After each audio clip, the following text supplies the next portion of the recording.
Bonsoir à toutes et à tous et bienvenue dans cette session d'information. L'invité du journal reçoit ce soir Dr Baylamène Antoinette, directrice de la vaccination. Bonsoir madame. Bonsoir madame.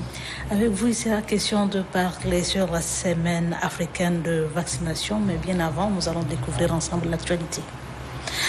Le président de transition, président de la République, chef de l'État, général Mamadi Dizibitno, a rencontré ce matin les membres du bureau du cadre national de concertation des partis politiques conduit par leur coordinateur Brice Baïmon. Il s'agit d'une rencontre de prise de contact au cours de laquelle le chef de l'État, en sa qualité de garant du cadre de concertation de la classe politique tchadienne, a donné des conseils et orientations en vue du respect du cahier de charges politique conformément aux recommandations du dialogue national inclusif et souverain. La rencontre s'est déroulée en présence du Premier ministre de Transition Saleh Kebzabo et du ministre de l'Administration des Territoires, Angal Toklok.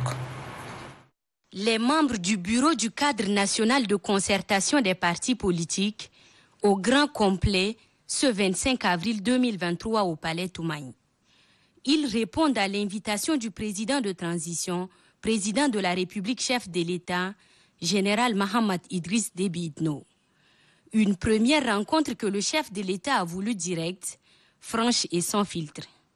À l'entame de ses propos, le chef de l'État a félicité les membres du bureau du CNCP pour le choix porté sur eux à l'effet de conduire la destinée du dit cadre.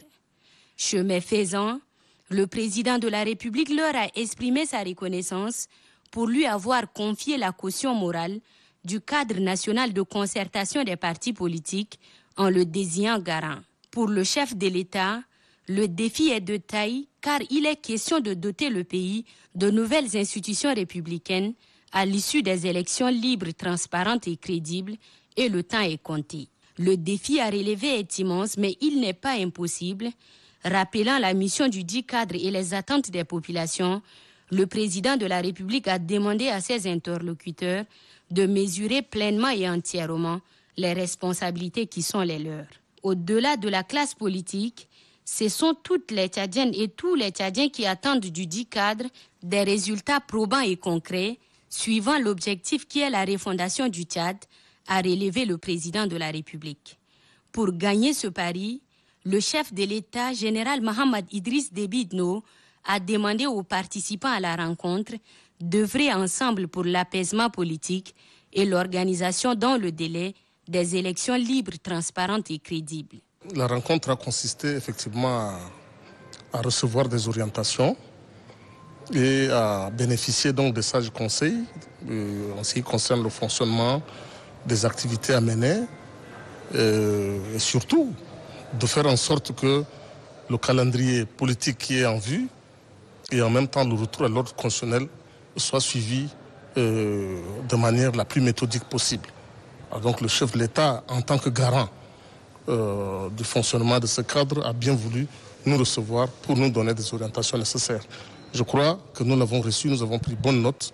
Il nous appartient d'en faire bon usage dans la mise en œuvre du calendrier politique qui est en cours. La première activité à faire, c'est que vous savez qu'il y a beaucoup de partis politiques, il y a une vingtaine, qui ne sont pas encore signataires du protocole d'accord du cadre national de concertation politique. Notre première œuvre, c'est de faire des démarches auprès de ces partis-là, d'intégrer le protocole d'accord et nous allons élaborer ensemble un planning d'activité qu'on portera à la connaissance de tout le monde. Le chef de l'État a réaffirmé sa disponibilité à accompagner le cadre national de concertation des partis politiques pour réussir sa mission, car il s'agit d'un défi collectif. Dans son mot de circonstance, le président de transition, président de la République générale, Mamadi Dizibitno, a demandé aux membres du bureau du cadre national de concertation de partis politiques d'œuvrer pour le respect du cahier de charges politique en conformité aux recommandations du DENIS. Suivez. Le temps est compté car la transition a une durée limitée conformément aux résolutions prises par le peuple lors des assises du dialogue national inclusif et souverain.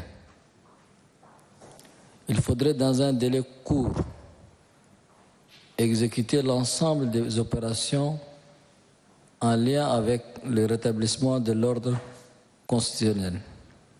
À cette date, l'on peut légitimement se réjouir des avancées enregistrées, notamment la mise en place du CONEREC et ses démembrements à l'échelle des provinces. Hier, le gouvernement, lors du Conseil des ministres extraordinaire, a adopté le projet de loi électorale spécifique relatif à l'organisation du référendum constitutionnel. Dans les prochains jours, le Conseil national de transition va se pencher sur le document. Il est évident que l'avis de la classe politique nationale est important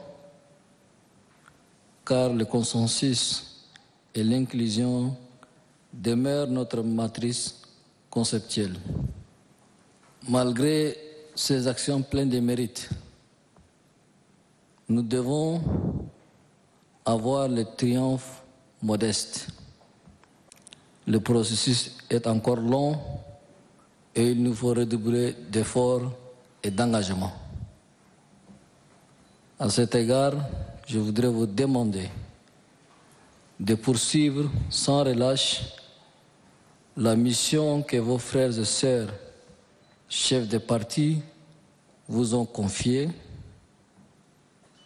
Le cadre de concertation est un laboratoire politique qui doit, de manière clinique, conduire les actions conformément aux immenses attentes de nos populations.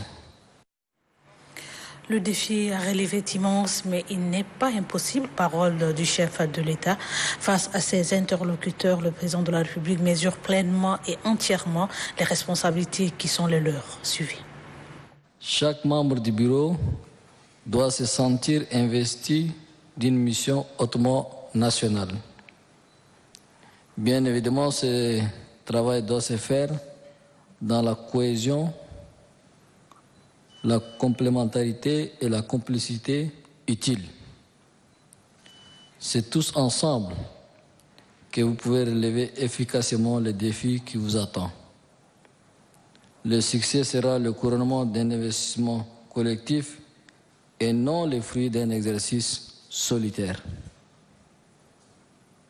Mes chers frères et sœurs, en insistant sur la portée de votre mission, vous comprenez aisément que vous n'avez pas droit à l'échec. L'échec, quelle que soit sa forme, vous est interdit. Votre bureau, le tout premier, doit imprimer les meilleures marques au cadre de concertation des partis politiques. C'est votre bureau qui va impulser l'énergie de l'espoir et la dynamique de la réussite au cadre de concertation. C'est pourquoi chacune et chacun de vous doit au quotidien se demander si son comportement, si ses faits et gestes vont dans le sens du succès attendu.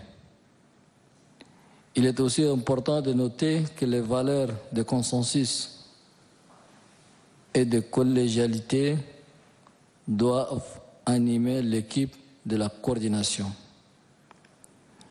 Il est vrai que la démocratie est la loi de la majorité, mais si les circonstances l'exigent, le consensus pourrait être une option pertinente. Déjà, la dénomination même de votre structure pose cet impératif de concertation. Aussi, l'équipe de la coordination doit-elle être à l'image d'un orchestre. Vous devez veiller à l'harmonie de la symphonie pour éviter des notes discordantes. Travailler dans le sens de la cohésion et des objectifs cardinaux assignés à la coordination. L'efficacité, l'efficience et l'obligation des résultats doivent être la règle d'or. Et tout comportement de nature à saper ces principes doit être soigneusement éviter. Ce qui doit être privilégié, c'est l'intérêt supérieur de notre pays. Chers frères et sœurs, nous sommes en face d'un défi. Nous sommes en face d'un défi de grande envergure. Ce challenge exige un réel investissement collectif. Pour ma part, je vais m'investir pleinement pour ne pas trahir la confiance placée en moi par la classe politique nationale. Vous pouvez compter sur moi. Je suis disposé à vous rencontrer chaque fois que vous estimez nécessaire d'avoir une concertation.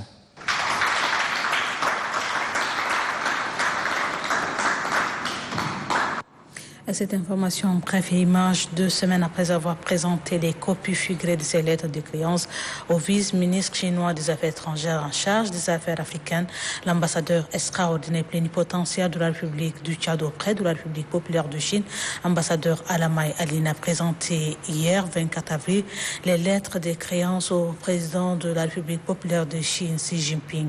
Occasion pour l'ambassadeur du Tchad en Chine et le président chinois de faire le tour d'horizon des questions liées aux relations de coopération entre N'Djamena et Pékin.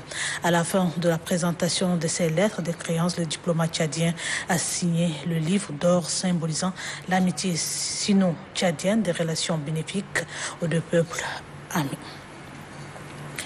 Le Premier ministre de Transition, Saleh Kebzabo, a rencontré ce mardi 25 avril les responsables de toutes les agences du système des Nations Unies. Cette rencontre, qui s'est déroulée à la primature, a permis au chef du gouvernement de passer un message du gouvernement tchadien par rapport à la situation du Soudan. Yamoïbi. Les sanglants affrontements entre les hommes d'Abdel Fattah al-Burhan et les hommes de Mohamed Hamdan Dagalo qui se déroulent au Soudan voisin drainent un flux de dizaines de milliers de Soudanais vers le Tchad. Dans son hospitalité légendaire et reconnue au plan africain et mondial, le Tchad a une fois de plus ouvert sans condition ses frontières aux frères soudanais qui cherchent à se mettre à l'abri des bombes qui pleuvent sans arrêt. Mais il faut vraiment s'y rendre à l'évidence que l'accueil de toutes ces personnes en flux continu représente d'immenses et de nombreux défis pour le pays hôte. Les intérieurs dans ces pays voisins ont poussé déjà un nombre important de Soudanais qui vivent au Tchad, situation qui représente un fardeau face auquel le gouvernement tient avec l'appui des partenaires humanitaires internationaux. Vivement préoccupé par des flux de personnes fuyant les combats et qui ne cessent de croître, et face à cette situation extrêmement préoccupante, le chef du gouvernement d'union nationale, Saleh Kebzabo, a rencontré les acteurs humanitaires relevant du système des Nations Unies pour passer un message très urgent du gouvernement. Devant la faible capacité du Tchad à prendre en charge seuls tous les réfugiés des conflits actuels et qui s'ajoutent à ceux vivant déjà depuis quelques années au Tchad, le Premier ministre sollicite ainsi l'appui urgent et conséquent des amis du Tchad. Une préoccupation très partagée par toutes les agences du système des Nations Unies. Dans tous les prochains jours d'ailleurs, des actions seront engagées en collaboration bien entendu avec le gouvernement pour mobiliser des ressources et créer des conditions d'accueil favorables, soutient Violette Kakiomian, coordinatrice résidente du système des Nations Unies. Nous espérons que quand nous allons faire cet lancement sous le lead du gouvernement, peut-être la semaine prochaine, que nous aurons plus d'informations sur le chiffre que nous pouvons utiliser pour lancer un appel aux partenaires. Je voudrais aussi remercier le gouvernement tchadien qui nous a aidés pour le retour de nos collègues qui sont au Soudan, que nous sommes en train d'essayer d'évacuer. Une première groupe est déjà arrivée. Les collègues qui sont arrivés par route, il y a un autre groupe que nous espérons amener d'El Fachar. Et là, nous attendons l'autorisation du gouvernement, mais nous sommes très reconnaissants de cet appui. Nous avons pu évacuer pas seulement les collègues des Nations Unies, mais aussi les autres acteurs humanitaires des ONG internationales. Pays d'accueil légendaire, le Tchad abrite des milliers de réfugiés soudanais qui arrivent au Tchad, ce qui représente des défis sécuritaires, économiques, voire écologiques. Il faut donc une solidarité accrue pour sauver ces personnes qui en ont véritablement besoin. Cette information, en bref, le ministre de l'administration du territoire, de la décentralisation et de la bonne gouvernance, Limane Mamad, a officiellement installé les membres de la coordination de 5 divisions et ceux de cellules techniques de la CONOREC afin de mieux préparer les activités des opérations du référendum constitutionnel. Nous reviendrons plus en détail dans nos prochaines éditions.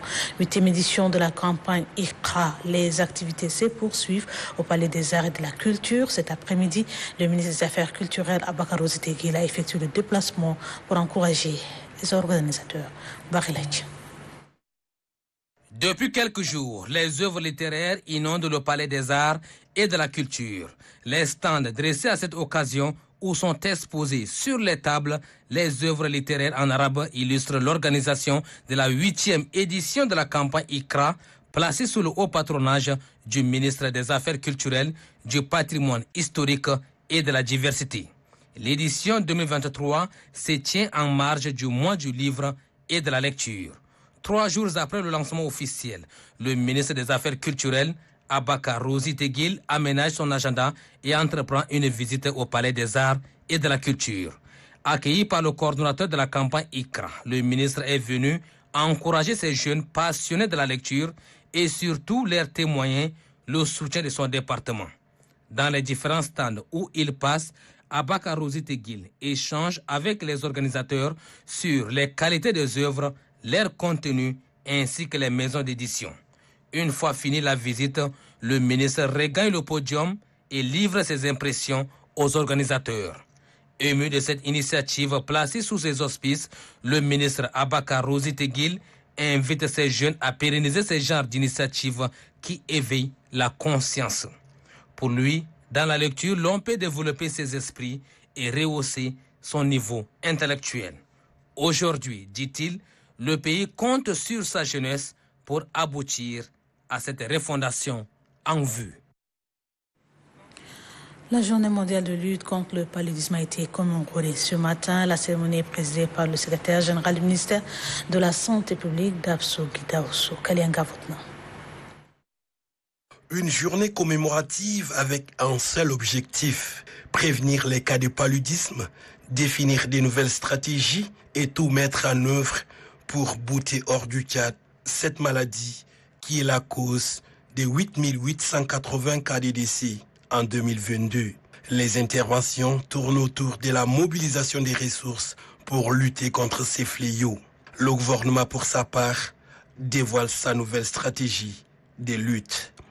Le renforcement de la gouvernance, l'opérationnalisation de la couverture santé universelle, des moustiquaires imprégnés d'insecticides, des combinaisons thérapeutiques à base d'artémisinine, l'organisation des campagnes de chimioprophylaxie, de paludisme saisonnier, le traitement préventif intermittent, la gratuité des traitements antipaludiques en faveur des femmes et des enfants de moins de 5 ans dans les formations sanitaires du pays. L'Organisation mondiale de la santé adhère aussi à cette vision du gouvernement pour combattre davantage le paludisme. Nous allons continuer à vous appuyer dans vos efforts inlassables dans la lutte contre le fléau qui est le paludisme, qui est la maladie numéro 1 au Tchad et en Afrique. Le ministère de la Santé publique envisage des actions concertées avec ses partenaires techniques et financiers pour relever ces défis communs qui est de parvenir à 0 cas de paludisme au Tchad. Santé toujours, mais cette fois-ci avec notre invité, Dr Mbaye Lamine Demia Antoinette. Pourquoi une semaine africaine de vaccination contre les maladies évitables par la vaccination et qui en est l'initiative? Bonsoir madame. Bonsoir. La semaine africaine de vaccination à la 65e Assemblée mondiale de santé a été adoptée la résolution de déclarer la dernière semaine du mois d'avril la semaine mondiale de vaccination. Et la région africaine a suivi cette résolution en 2014. Donc depuis 2014, tous les pays africains célèbrent la semaine africaine de vaccination à la dernière semaine du mois d'avril. Maintenant, les maladies évitables par la vaccination, quelles sont ces maladies? On a 10 maladies évitables par la vaccination. On a notamment la rougeole, fièvre jaune, tétanos, tuberculose. Et aussi, depuis 2019, on a aussi la vaccination contre la Covid-19. Donc, c'est aussi des maladies évitables par la vaccination. Actuellement, par rapport à cette semaine, quelles sont les maladies plutôt ciblées par cette opération que mène votre ministère? Le ministère de la Santé publique, à travers la direction de la vaccination, mène cette semaine africaine de vaccination. C'est surtout à travers des activités de plaidoyer, de communication et des vaccinations. Il y aura des activités de vaccination dans tous les districts et les centres de santé. Et aussi, c'est la semaine pour pouvoir mobiliser la population à vraiment prendre le vaccin. Donc, c'est tous les vaccins et toutes les maladies qu'on doit, cette semaine, prendre les vaccins, notamment aussi la Covid-19 qui est un fléau actuellement. Donc, il y a les vaccins qui sont disponibles ici au pays. Parlant de la population, quelles sont les couches concernées par cette vaccination? Nous avons les cibles de la direction de la vaccination, c'est des 0 à 23 mois. Avant, c'était les 0 à 11 mois. Mais depuis l'année passée, on a introduit la deuxième dose du vaccin VAR2 et VPI2. Donc, c'est des 0 à 23 mois, les femmes enceintes. Et au Tchad, on vaccine contre la Covid-19 les adultes de 18 ans et plus. Donc, les cibles, c'est des 0 à 23 mois, les femmes enceintes et les adultes de 18 ans et plus. Les opérations dureront une semaine. Maintenant, quels sont les moyens mobilisés par votre département? Cette semaine, nous avons l'honneur que le président, cette semaine, est placé sous le haut patronage du président de la République. Et demain, il y aura le lancement à Radisson. Et dans toutes les provinces, les gouverneurs lancent la semaine africaine de vaccination dans les provinces. Et la semaine, à partir du 1er au 7 mai, il y aura les activités de vaccination dans 74 districts du pays. Donc, on va faire les activités de communication. Après le lancement, il y aura des plaidoyers et on aimerait que toute la communauté s'engage vraiment dans la vaccination. Toute la communauté s'engage. Quel est votre message à adresser maintenant à la population? Mon message adressé à la population, c'est vraiment de se faire vacciner les enfants, vaccination contre la Covid-19, parce qu'il y a beaucoup de rumeurs qui se passent à travers les réseaux sociaux. Les gens pensent que le vaccin Covid n'est pas bon, le vaccin c'est pas bon, mais je veux juste rassurer la population que l'État tchadien et les partenaires techniques et financiers ont mis des moyens graves, en fait, beaucoup de moyens colossaux en place pour la vaccination. Et les vaccins qui arrivent au pays, ce sont des vaccins fiables. Donc, tout le monde doit se faire vacciner pour protéger sa population, protéger ses parents, protéger ses enfants. Donc, vaccinons pour se protéger. Merci, Dr Baïlamen Demia, Antoinette, directrice de la vaccination. Merci beaucoup à vous. Et nous poursuivons le journal. Le projet pour l'autonomisation de femmes et le dividende démographique au Sahel-Suède, à travers le ministère de la prospective économique et des partenariats internationaux, a remis un don d'équipements sportifs au ministère de la Jeunesse, des Sports, des Loisirs et du leadership entrepreneurial, des équipements destinés aux femmes et filles de la zone du projet d'insertion socio-professionnelle dans 12 provinces. C'est le secrétaire général du ministère qui a réceptionné le don. Magicien Anastasie Bissi. Le projet pour l'autonomisation des femmes et le dividende démographique au Sahel-Suède encourage les femmes et les jeunes filles à pratiquer le sport. Dans le cadre de son projet d'insertion socio-professionnelle, opérationnel dans 12 provinces du pays, il offre des équipements sportifs destinés à ces dernières à travers le ministère en charge des sports. Consciente que la jeune féminine n'est pas très présente dans les domaines du sport dans notre pays. Nous avons opté pour un appui au développement du sport féminin en mettant à la disposition des sportifs des 12 provinces de la zone d'intervention du Suède des équipements pour les inciter à s'appliquer, mais également encourager d'autres filles à s'intéresser au sport. Cette initiative est hautement appréciée par le secrétaire général du ministère de la Jeunesse, des Sports, des Loisirs et du leadership entrepreneurial. Nul n'ignore le rôle que joue le sport et l'activité physique dans la promotion du développement et particulièrement le dividende démographique, car il contribue à la santé physique, mentale et surtout à la cohésion sociale et pacifique par son caractère rassembleur et ses valeurs de fair play. Le secrétaire général du ministère en charge des sports convie les acteurs impliqués dans le domaine des sports à développer les 10 secteurs par des actions innovantes.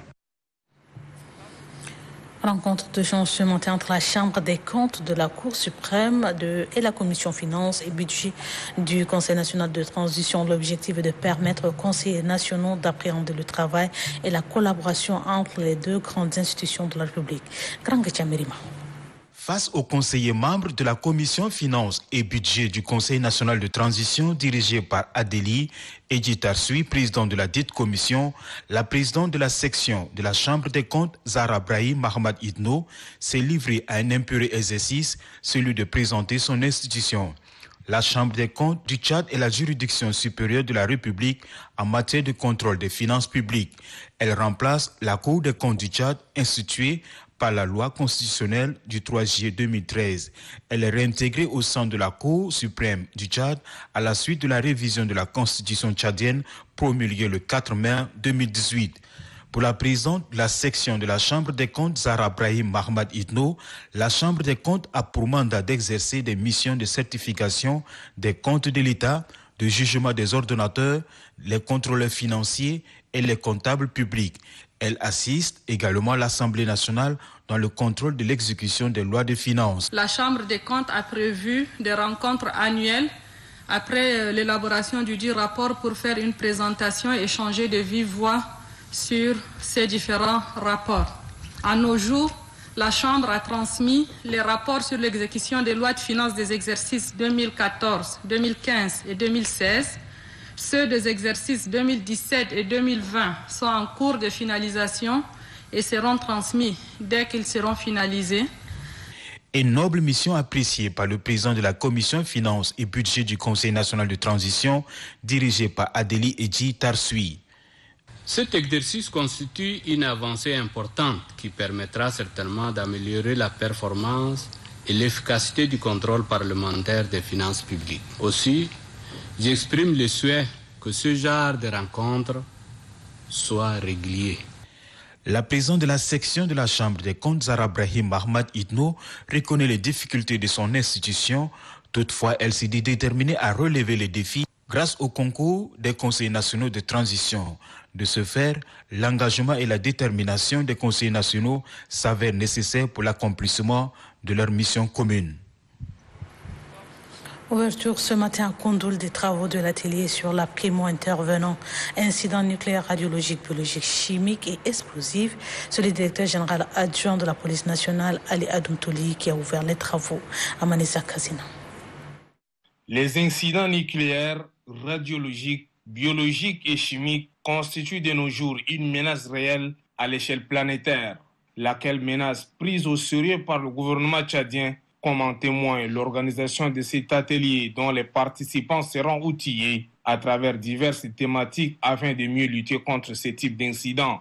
Exprimant ses gratitudes aux plus hautes autorités pour la tenue de cette formation, le directeur de l'École nationale de police, le commissaire principal Taltal Kirga Djanto, s'est adressé à l'assistance en ces termes. Rassurez-vous que nous allons réaliser des grands dessins dans le domaine qui nous réunit aujourd'hui, celui d'une plus grande implication dans les techniques méthodiques de sauvetage et des orientations pour les soins des victimes suite à un incident NRBC. Sur ces points, si des avancées ont pu être enregistrées grâce aux efforts du gouvernement avec l'appui de ses partenaires, il faut reconnaître que beaucoup reste encore à faire. Le chef de projet, Pierre Julien, a saisi l'occasion pour saluer l'implication des responsables de la police nationale ainsi que la coopération agissante entre l'Interpol et le gouvernement tchadien dans des domaines variés. Pour le directeur général adjoint de la police nationale, le contrôleur général Ali Adoumtouli, l'importance de cet atelier n'est plus à démontrer. L'objectif de cette formation vise à outiller les forces de défense et de sécurité et la protection civile en technique de gestion de primo-intervenants suite à un incident NRBC. Prennent part à cette formation de 2 jours les officiers des forces de l'ordre et ceux de la protection civile. Et sur ce, je referme cette édition. Merci à vous. Très belle soirée à toutes et à tous. Bonsoir et à demain, Inch'Allah.